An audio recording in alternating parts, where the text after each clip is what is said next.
In my work as a psychic/medium, when I connect with individuals on the other side of life, I find they are very detached from their material belongings and the roles that may have defined them while on earth. Instead, they share that after death there is an expansiveness of being that connects them to all.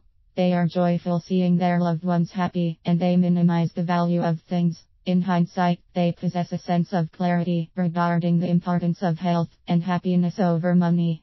Yet, these same people, when alive, may have stressed over finances or were obsessed with.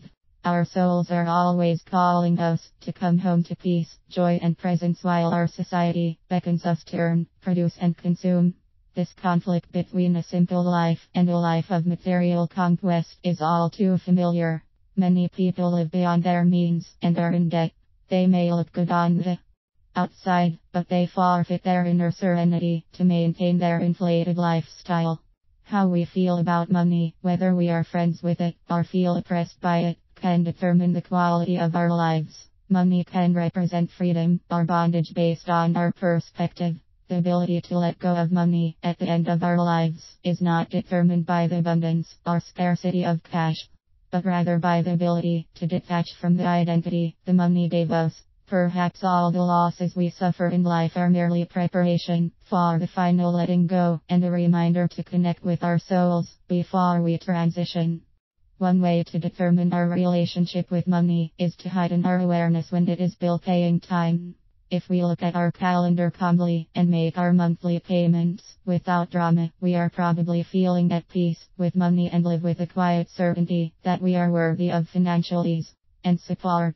On the other hand, if the end of each month rolls around and we start to panic and worry, we are probably identified with fear and scarcity and the dread that there will never be enough.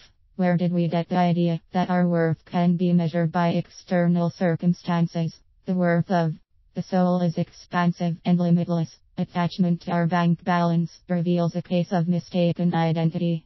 Another exercise is to notice our reactions when we gain or lose money.